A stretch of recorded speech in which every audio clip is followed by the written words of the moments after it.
Hello everyone, आप सभी लोगों का स्वागत है, अभिनंदन है। आज 20 अगस्त है और आरआरबी ग्रुप डी के पहले शिफ्ट और दूसरे शिफ्ट का ये दोनों का शिफ्ट खत्म हो चुका है। और ये दोनों शिफ्ट में दोस्तों मिला करके जितने भी क्वेश्चन मिल पाया इस क्लास के माध्यम से एग्ज़ाम एनालिसिस करने वाले हैं। तो जिन भी दोस्तों का 21 तारीख और 25 तारीख का पेपर है उनके लिए क्लास तो ये इंपॉर्टेंट है मेरे दोस्तों, आपको बढ़िया से सुनते रहना है। पहला क्वेश्चन पूछा गया था कि विश्व पृथ्वी दिवस 2026 की अगर मैं आधिकारिक थीम की पूछूँ ना, क्या था, ये क्वेश्चन पूछा गया था। तो यहाँ पे योर पावर योर क्या बोला प्लेनेट, जो कि इस क्वेश्चन का राइट आंसर आ जाएगा। और ये दिवस और थीम वाला एक टॉपिक जो है ना करंट से अक्सर क्वेश्चन पूछा जा रहा है, तो आपसे रिक्वेस्ट है थोड़ा सा कवर करके जाइएगा। अगला क्वेश्चन पूछा गया था कि तमिलनाडु के नए मुख्यमंत्री के रूप में किसने शपथ लिया था। ये क्वेश्चन दोस्त मतलब हर एक शिफ्ट में पूछा जा रहा है, ये कोई नया क्वेश्चन नहीं है ना। तो यहाँ पे सी जोसेफ विजय इस क्वेश्चन का राइट आंसर आ जाएगा। और अभी दोस्तों अमित शाह और आपके तमिलनाडु के सीएम ये दोनों मिले हैं, जो कि एक साउथ इंडिया के प्रति मीटिंग बैठाया गया है, तो कहीं ना कहीं उनसे भी क्वेश्चन पूछा जा सकता है। तो कहीं ना कहीं आपको थोड़ा सा ये अपडेट में रखना पड़ेगा। अच्छा दोस्तों, अगला ये क्वेश्चन पूछा गया था कि आईसीसी अंडर 19 विश्व कप 2026 का जो फाइनल मैच कहाँ पर खेला गया था। और यहीं पे दोस्तों आपके जो वैभव सूर्यवंशी है ना, 175 रन के आसपास में इन्होंने रन बनाया था। और यहीं पे दोस्तों इनको प्लेयर ऑफ द मैच का भी एक मतलब मिला था, है ना। लेकिन यहाँ पे अगर मैं बात करूँ तो हरारे स्पोर्ट्स क्लब इस क्वेश्चन का राइट आंसर आ जाएगा। और यहीं पे फिलहाल अभी जो इंडिया और आपके जिम्बाब्वे का जो मैच हुआ था उसमें दोस्तों वैभव सूर्यवंशी ने भी बहुत रन बनाया था।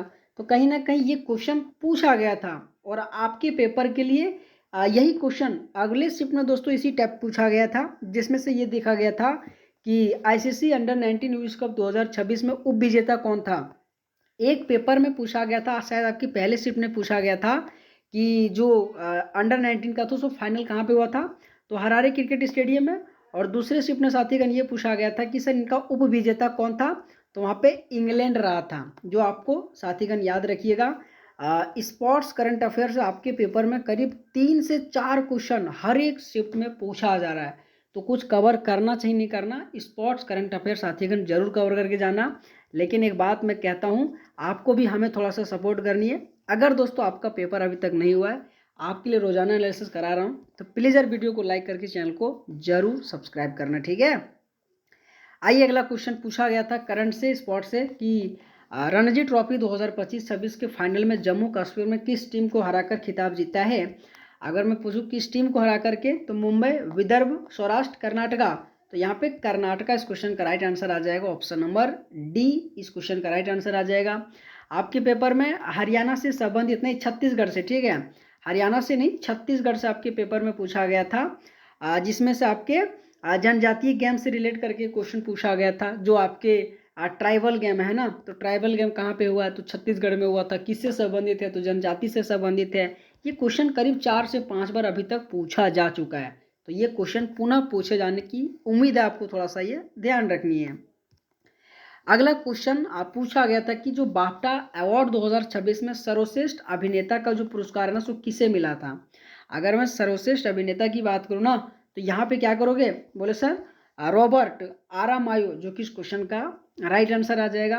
क्योंकि अवार्ड वाला जो टॉपिक है इनसे भी क्वेश्चन अक्सर पूछा ही जा रहा है, नो डाउट है ना। हर एक शिफ्ट में अवार्ड वाला क्वेश्चन पूछा जा रहा है, जिसमें से आज के बाफ्टा पेपर से क्वेश्चन पूछा गया था, बाफ्टा अवार्ड से क्वेश्चन पूछा गया था। तो यहाँ पे रॉबर्ट आरामायोस क्वेश्चन का राइट आंसर आ जाएगा। अगला क्वेश्चन देखने को मिला था कि भारतीय रेलवे द्वारा खोए या फिर बिछड़े या फिर संकटग्रस्त बच्चों को बचाकर उनके परिवारों से मिलाने के लिए कौन सा विशेष अभियान चलाया गया था। इस क्वेश्चन में अगर आप थोड़ा सा भी दिमाग लगाओगे ना, तो आंसर दे सकते हो। पहला ऑपरेशन अमानत, दूसरा बोला ऑपरेशन मेरी सहेली, तीसरा बोला ऑपरेशन नन्हे फरिश्ते, ऑपरेशन आहट। एक बात बताओ, यहाँ पे बच्चे की बात कर रहा है कि जितने भी बच्चे चाहे बिछड़ गया हो, चाहे कहीं खो गया हो, तो उसके लिए क्या कर सकते हैं। बोले सर ऑपरेशन नन्हे फरिश्ते। फरिश्ते का मतलब क्या होता है, नन्हे का क्या मतलब होता है, जो बच्चा होता है ना।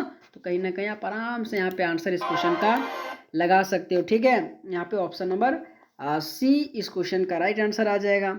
अगला क्वेश्चन ये रहा कि द इनहेरिटेंस ऑफ लॉस जो नामक पुस्तक है ना, उनका लेखक कौन है। बढ़िया क्वेश्चन है और बहुत ईजी भी क्वेश्चन है। तो यहाँ पे किरण देसाई इस क्वेश्चन का राइट आंसर आ जाएगा।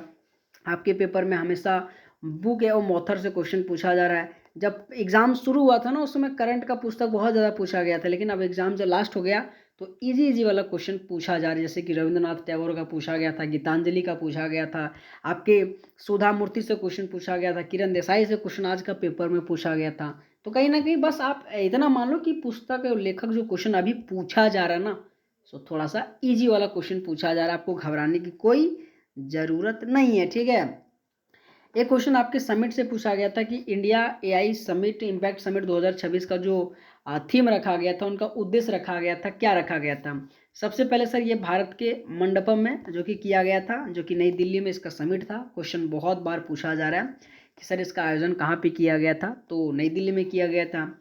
और अगर मैं इनका उद्देश्य की बात करूँ ना, तो यहाँ पे मानव केंद्रित, समावेशी और जिम्मेदारी एआई के विकास एवं उपयोग को बढ़ावा देने के लिए इसका थीम रखा गया था, जो कि इस क्वेश्चन का साथीगण यहाँ पे राइट आंसर आ जाएगा। अगला क्वेश्चन था कि यदि किसी तत्व की द्रव्यमान संख्या 40 और परमाणु क्रमांक 20 है तो उसका तत्व का कौन सा रहेगा। देखो, अगर मैं परमाणु क्रमांक 20 की बात करूँ ना, तो आप सब लोगों को पता होगा कि सर जो कैल्शियम है ना उसका परमाणु क्रमांक 20 होता है और इसी का द्रव्यमान संख्या कितना हो जाएगा, तो सर 40 हो जाएगा। ये तो क्वेश्चन ईजी था और आपको भी इस क्वेश्चन का आंसर पता होगा अगर आपने एग्जाम देने गए होंगे तो। ठीक है, अगला क्वेश्चन ये रहा कि कैल्शियम कार्बोनेट को गर्म करने पर कैल्शियम ऑक्साइड और कार्बन डाइऑक्साइड बनता है, यह किस प्रकार की रासायनिक अभिक्रिया है। अगर मैं पूछूँ ये सर किस प्रकार की अभिक्रिया है, जिसमें से संयोजन, अपघटन, विस्थापन और द्विविस्थापन। देखो क्या बोल रहा है कि सर कैल्शियम कार्बोनेट को जब गर्म करने पर कैल्शियम ऑक्साइड और कार्बन डाइऑक्साइड बनता है, मतलब एक चीज को अगर आप गर्म करोगे तो दो चीज बन रहा है। इसका मतलब क्या होता है, बोले सर अपघटन अभिक्रिया बनेगा। ठीक है, अगर मान लो दो चीज मिलकर कोई एक बनेगा तो संयोजन अभिक्रिया, लेकिन एक ही चीज कट के दो चीज बन रहा है तो वहां पे अपघटन आ जाएगा, जो कि यहाँ पे 20 जो कि ऑप्शन नंबर 20 क्वेश्चन का राइट आंसर आ जाएगा। अगला क्वेश्चन ये रहा कि धातु और धातु के मिलने से कौन सा बंध बनता है, तो यहाँ पे आयनिक बंध इस क्वेश्चन का राइट आंसर आ जाएगा। ओके, अच्छा अगला क्वेश्चन ये रहा था कि मीराबाई चानू ने कॉमनवेल्थ गेम में कुल कितने किलोग्राम वजन उठाया था, तो यहाँ पे 190 केजी। ठीक है दोस्तों, ये तो बहुत बड़ी बात है ना, हम लोग उठा पाओगे 190 किलो, तो कहीं ना कहीं इन्होंने उठाया था और हमारे देश के लिए इन्होंने फिर भी बहुत बड़ा नाम रोशन किया। अभी जो कि हाल ही में कॉमनवेल्थ गेम जो कि हुआ ये है ना, तो क्वेश्चन पूछा भी गया था। अगला क्वेश्चन ये रहा था कि संयुक्त राष्ट्र के खाद्य एवं कृषि संगठन द्वारा जारी 2026 के प्रतिष्ठित एग्रीकोला जो मेडल से किसे प्रदान किया गया था, तो हमारे देश के यशस्वी प्रधानमंत्री श्री माननीय नरेंद्र मोदी को ही एग्रीकोला मेडल से सम्मानित किया गया था, जो क्वेश्चन पूछा भी गया था। अगला क्वेश्चन ये रहा था कि अम्ल और क्षार की जो प्रतिक्रिया से क्या बनता है, तो बोले सर लवण और पानी बनता है। ठीक है, लवण और पानी बनता है। तो यही सब क्वेश्चन था दोस्तों। जो आपको अगर क्लास अच्छा लगा हो तो थोड़ा सा रिक्वेस्ट करता हूँ वीडियो को लाइक करके चैनल को सब्सक्राइब करना। ठीक है, ऑल द बेस्ट, आप सबको बहुत बहुत धन्यवाद, थैंक यू सो मच।